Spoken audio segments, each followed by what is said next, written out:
Hello guys! Welcome back to my YouTube channel. Today's video, ituturo ko po kung paano mag-reset ng nakalimutang password sa SSS.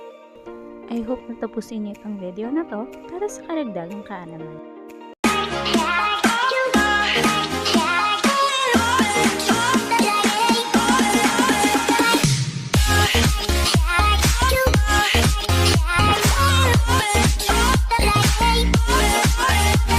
Okay, so the first thing to do is pumunta po muna tayo sa website ng SSS.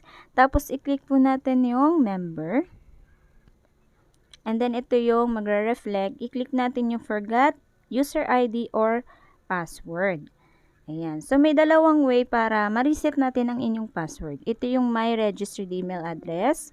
Tapos, yung security questions. Pero, uunahin po muna natin yung my registered email address. Ibig sabihin, gagamitin po natin yung email address na naka-register sa inyong account. Kasi dun sila mag-email ng link para ma-reset po ninyo ang inyong password. So, ngayon, i-input nyo lang po yung SSS number ninyo or yung CRN number na makikita po sa inyong UMID IDs. And then, after nun, i-input nyo po yung code na lalabas dito. Yan. Pagkatapos nun, submit.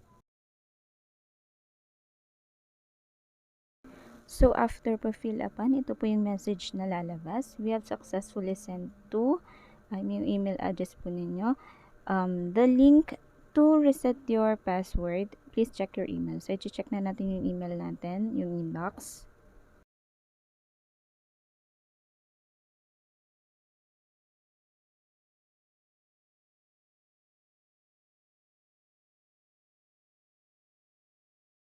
Ayan, so ito siya. Ito yung email na SSS. I-click lang po natin yan.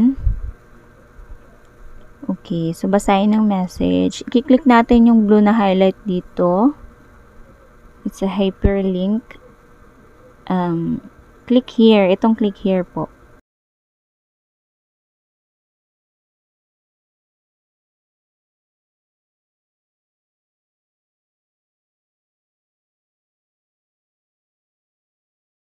So, dyan po tayo mag-reset ng ating password. Okay na, as you can see, nakalagay dito yung user ID ninyo. Tapos, yung preferred password. Tapos, i-confirm nyo yung preferred password na yun. So, dalawang ulit po yan. Yan po yung paraan para ma-reset ang inyong password. Tapos, click nyo lang yung submit. So, ganun lang po siya kadali. I-try nyo na po mag-login sa inyong SSS account. Okay, so yun po yung unang way natin para ma-reset yung inyong password. Ito-try na po natin yung security questions. Importante po na nakapag-set kayo ng security questions para sa inyong account sa SSS. Pwede nyo pong iset yung security questions niyo. Click nyo lang po yung members info. Sa baba po meron pong drop-down list, piliin po yung update security question. So, 2 questions po yung kailangan yung iset. Lagi pong tandaan yung answers po ninyo dun sa dalawang security questions na yun. Okay? So, pwede siya maging option para sa pag-reset ng inyong password. So, now, i-click na natin yung security questions at ito yung magre-reflect. So, input nyo lang yung CRN ninyo na makikita sa UMID o yung SSS number ninyo. So, either dun sa dalawa yung pwede mong i-input. And then, ito po yung lalabas. Yung security question po ninyo, sasagutin nyo lang. So, yung magre-reflect dito, yung napili po ninyong 2 security questions. Okay? So, fill upan lang yan. I-check po ninyo yung CAPTCHA. Yan. Checkan nyo yan. Tapos, submit. So, now, ready na po para i-reset ang inyong password. So, user ID ulit, tapos preferred password, tapos uulitin nyo lang yung password na isinet po ninyo. So, yung mga instruction or password guidelines ay nandito sa taas. So, follow nyo na lang din yan. Tapos, confirm.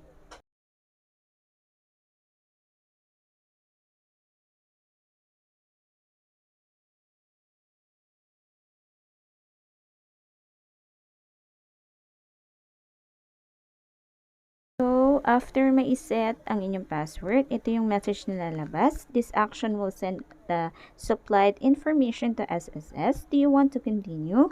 So, kung okay na yon, i-click nyo na po yung okay, or kung gusto mo i-edit, i-cancel lang po ninyo. So, ganun lang siya kadali. Okay, yung password po pinapalitan every 5 months. So, kailangan lagi po ninyong babaguhin ang inyong password kapag na-expire na siya. So, I hope na marami kayong natutunan today. And I hope you like, share, and subscribe for more tutorial videos like this.